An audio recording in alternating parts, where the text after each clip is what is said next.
En Suecia hay un término para alguien que está realmente interesado en armas. Se le llama pene de guerra si lo traduces literalmente. Entonces, me preguntaron, ¿cuál es el opuesto de pene de guerra? Respondí, si lo traduces de manera precisa y directa, sería vagina de paz. Cuando me preguntaron esto, supe que si respondía, se usaría y probablemente me referirían con ese término. Así que decidí aceptarlo, lo reclamé y como resultado, ese es el título del libro. Para mí, es un término muy positivo. Si el mundo estuviera lleno de vaginas de paz, habría significativamente menos guerras.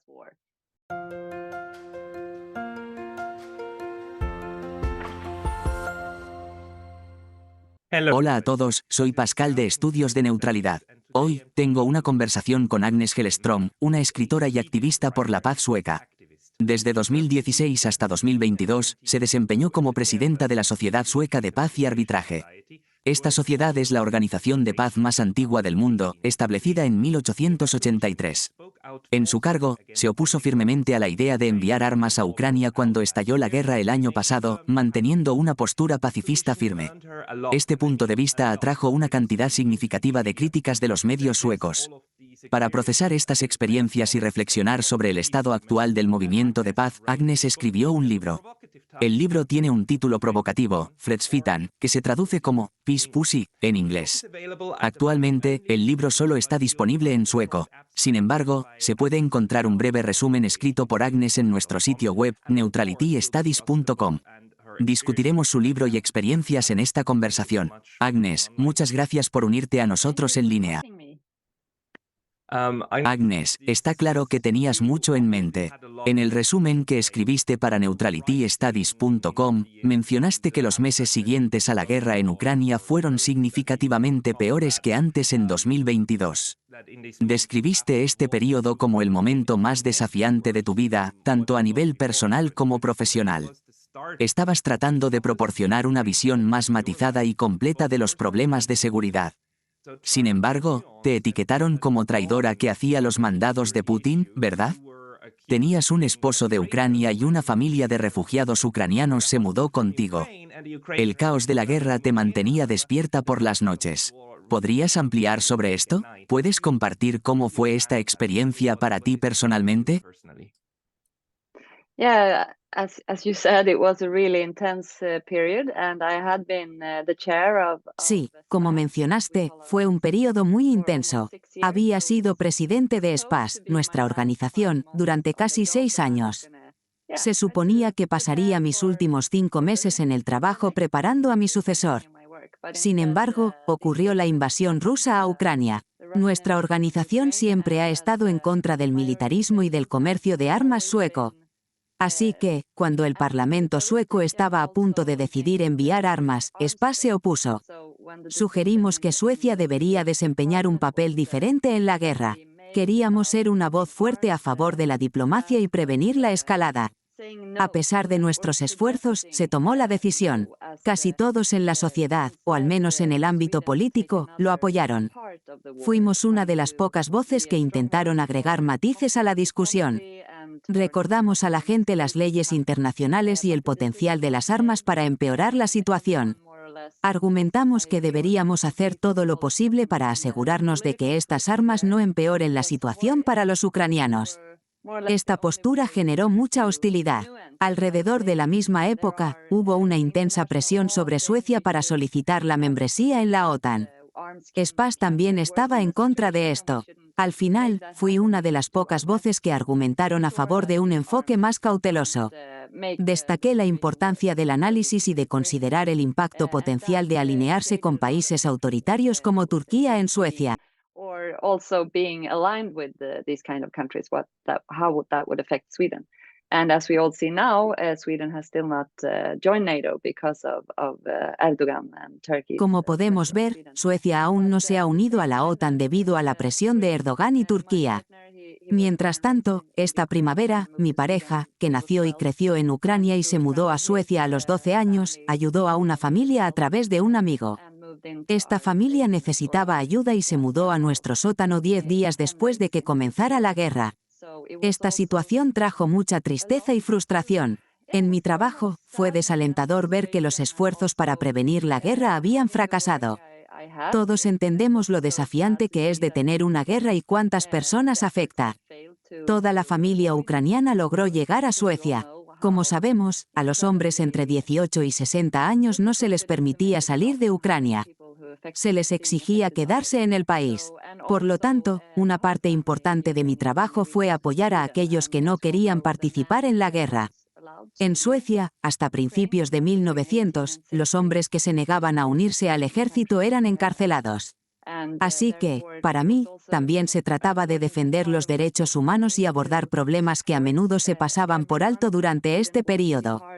Estos problemas, como los derechos humanos, siempre son importantes. Nunca debemos dejar de prepararnos para la paz y trabajar para prevenir que situaciones similares vuelvan a ocurrir. Desafortunadamente, parece que estas situaciones siempre se repiten y todos sufrimos por las guerras que tienen lugar en todo el mundo. That are taking place all over the world, I would say. Yeah, wars that are made. I think another colleague of Sí, las guerras son creadas. Un colega mío nos recuerda a menudo que las guerras no ocurren espontáneamente, son creadas. Son el resultado de tensiones crecientes entre diferentes partes.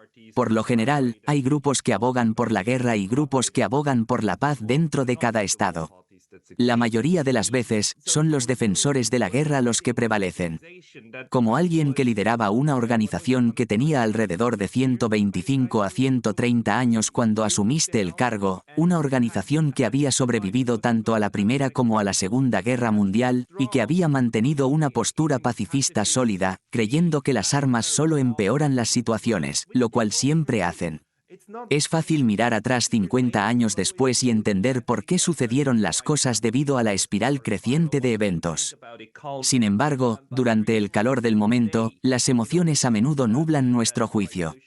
¿La historia de trabajar para una organización tan antigua te ayudó a filtrar la propaganda de guerra que comenzó a rodearnos? ¿O, por el contrario, hizo las cosas aún más desafiantes?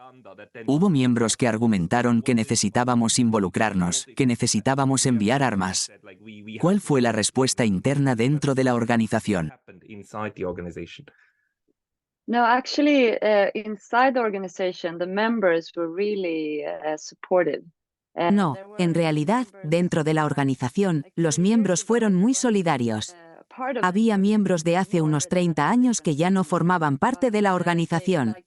Tenían una opinión diferente. Sin embargo, la organización en sí tenía un fuerte apoyo y la historia era muy importante. Esto era importante para mí y creo que también lo era para los miembros.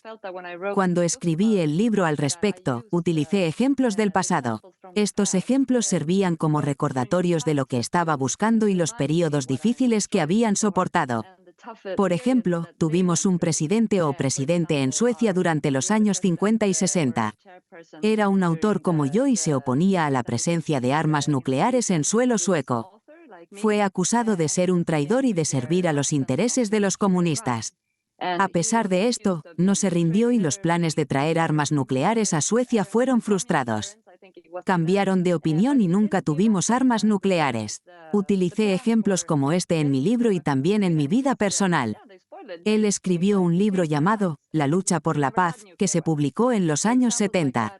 Incluye un ejemplo de la Segunda Guerra Mundial. Describe una situación en la que las emociones se apoderan y todos comienzan a pensar de la misma manera, abogando por la guerra y los bombardeos. La organización SPAS fue la única en ese momento que abogaba en contra de enviar armas a Finlandia. Esta fue la última vez que Suecia decidió apoyar a un bando en un conflicto armado con armas. The last time Sweden decided to support one part in an armed conflict with arms. 1940. Yeah, exactly. So I think it was 39-40 and ¿En 1940? Sí, exactamente. Creo que fue alrededor de 1939 a 40. Suecia lo implementó durante un periodo relativamente corto y decidió detenerlo a mitad de camino, lo cual creo que también es un problema. El apoyo armado tiende a cesar durante su fase más desafiante. Para mí, también fue influenciado por Sudner, quien escribió una novela. No estoy seguro del título en inglés, pero es algo como Depongan las armas. Este libro fue un éxito mundial, y ella fue una figura importante en el movimiento internacional de paz. Jugó un papel crucial en el desarrollo del derecho internacional y las Naciones Unidas a largo plazo. Asistí a un internado y mi familia pertenece a la clase alta de Suecia. Crecí entre personas con voces fuertes y opiniones firmes. Sin embargo, aprendí que sus opiniones no son más valiosas que las mías. Su conocimiento no es superior solo porque lo expresan en voz alta. Entonces, cuando todos me estaban gritando, diciéndome que estaba equivocada, que los spas deberían cambiar su postura y que éramos traidores, sentí que algo no estaba bien. Cuando la gente te está gritando, probablemente sea porque estás en algo. Este ha sido mi principio rector durante todo este periodo. Cuanto más enojada se pone la gente conmigo por ser la única voz de mujer, más creo que debo estar en algo. Si no lo fuera, no se vería como una amenaza. El viaje fue increíblemente difícil para mí y estaba agotada cuando renuncié o cuando terminó mi mandato. Pero estoy orgullosa de no haberme rendido.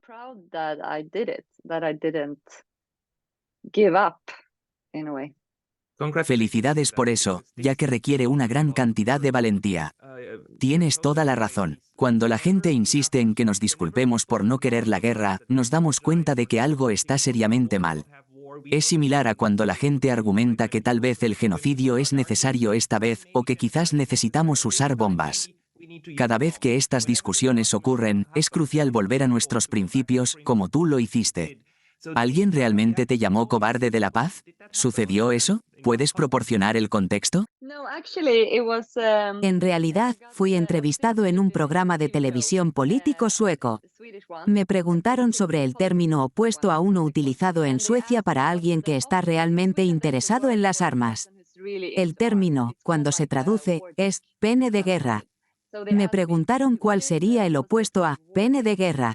Respondí que si lo traduces directamente, sería vagina de paz. Sabía que si decía esto, se utilizaría y probablemente me referirían con este término. Así que decidí aceptarlo. Por eso, el título de mi libro es Vagina de paz. Para mí, es un término muy positivo. Si el mundo estuviera lleno de vaginas de paz, habría mucha menos guerra.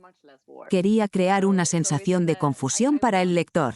Al principio podrían pensar, Dios mío, ¿la llamaron así? Eso es tan malo, pero luego se dan cuenta de que, no, ella es una vagina de paz y se llama así con orgullo. That's what makes you an activist, because you think politically and not just analytically and so on. Eso es lo que te convierte en un activista. Piensas políticamente, no solo analíticamente. Consideras cómo utilizar tu identidad. Por ejemplo, soy gay y constantemente pienso en cómo utilizar eso. Siempre que puedo, me gusta decirle a la gente que la única vez que apruebo que los hombres disparen a otros hombres es cuando están en la cama.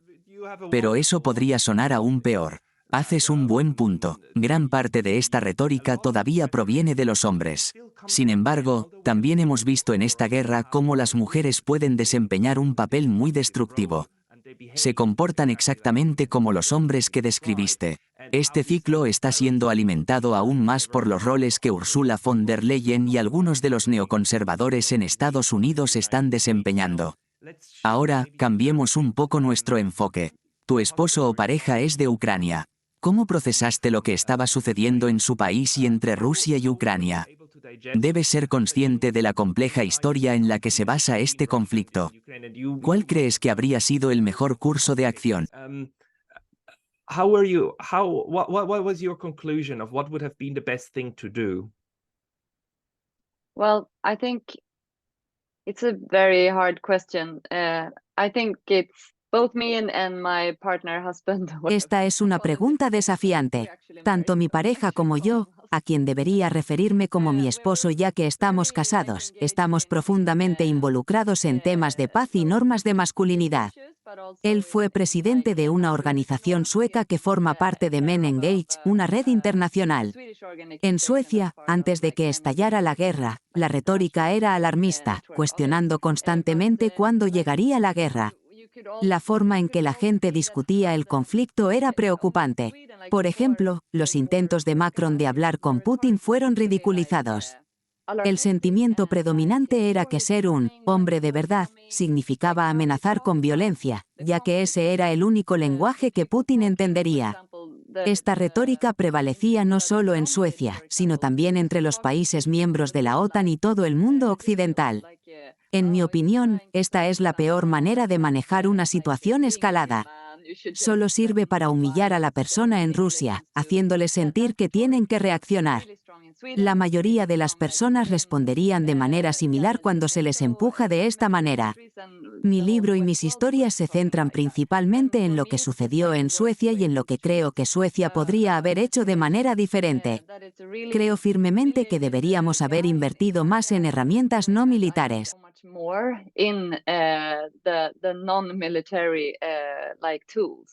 If we did that a long time ago, when the Soviet Union was Si hubiéramos actuado hace mucho tiempo, cuando la Unión Soviética colapsó, podríamos haber creado un mundo diferente. Ahí es donde radica la fortaleza de Espas. Sabemos lo que se debe hacer para evitar que los conflictos escalen a la violencia. Sin embargo, nunca recibimos las inversiones necesarias. En los últimos años, Suecia se ha centrado más en la expansión militar y en fortalecer nuestras fronteras. Mientras tanto, los fondos para invertir en las personas y garantizar su seguridad o seguridad humana han ido disminuyendo. Para mí, este es el trabajo preventivo que debemos hacer constantemente. Cuando estalla una guerra, como ahora, abandonamos todo ese trabajo y retrocedemos décadas en términos de igualdad y otros aspectos. Antes de que comenzara la guerra, discutimos extensamente sobre la necesidad de la desescalada y la calma de las tensiones, cómo lograr que Putin se relajara, para evitar la guerra. Creíamos en tener tantas reuniones como fuera posible y evitar la escalada. Sin embargo, una vez que comenzó la guerra, nuestro enfoque se desplazó a preocupaciones personales. El mejor amigo de mi pareja estaba en Kiev y perdimos contacto con él. Todavía no hemos tenido noticias suyas, por lo que tememos que pueda estar muerto. Nuestro enfoque principal durante las primeras semanas e incluso meses fue mantenernos en contacto con las personas que conocíamos en Ucrania y tratar de apoyarlos de cualquier manera posible. Esto incluía ayudarlos a venir a Suecia o proporcionarles la información necesaria. Esa fue nuestra principal prioridad en ese momento.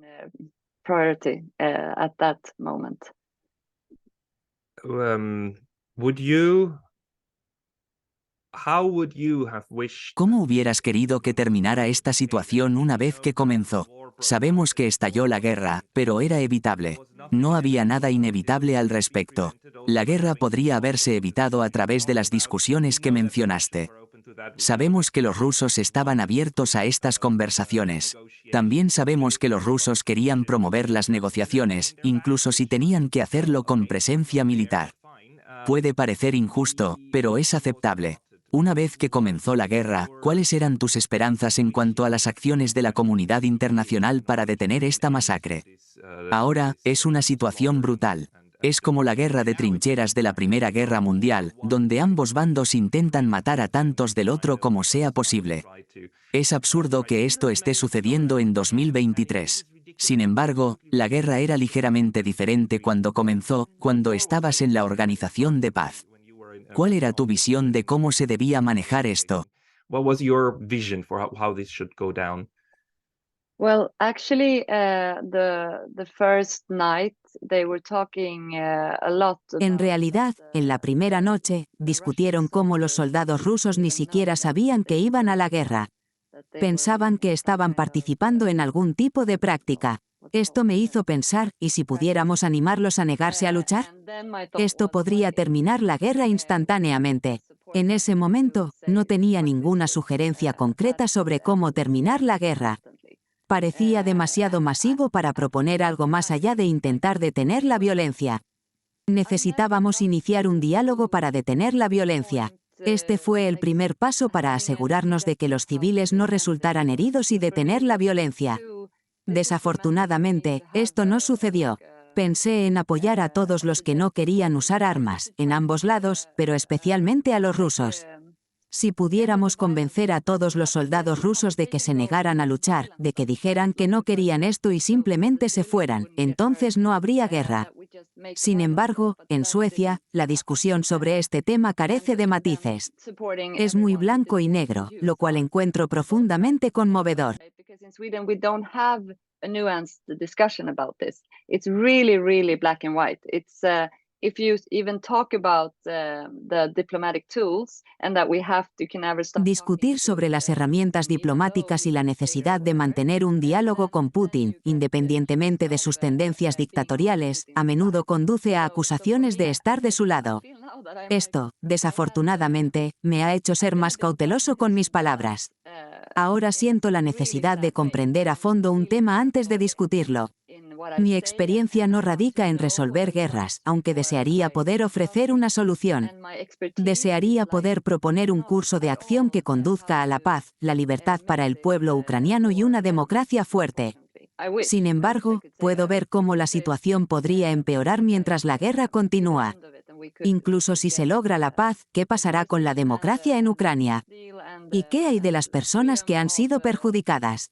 He escuchado que 15,000 personas han tenido amputaciones de extremidades. Pienso en los hombres que nunca regresarán y en la violencia que los seguirá a casa después de la guerra, afectando a sus familias. No tengo soluciones, solo temores. Últimamente, me siento muy triste, especialmente considerando los eventos recientes en Israel y Palestina.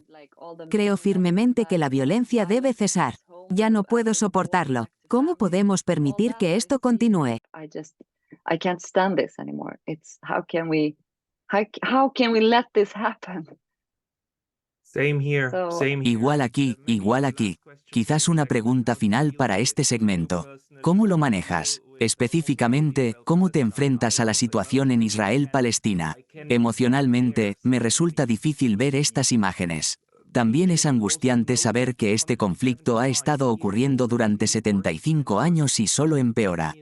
Los palestinos están matando israelíes, y los israelíes están matando 100 veces más palestinos. Esto está sucediendo como una cuestión de política. Este ciclo de violencia está alimentado por un intenso odio. Por alguna razón, estos bandos no parecen poder superarlo. A veces se debe a políticas, otras veces se debe a dinámicas de grupo. ¿Tienes algún método para lidiar con esto internamente? Well, I lost my father when I was 5. He died when we lived in Mozambique. Bueno, perdí a mi padre cuando tenía 5 años. Falleció repentinamente mientras vivíamos en Mozambique.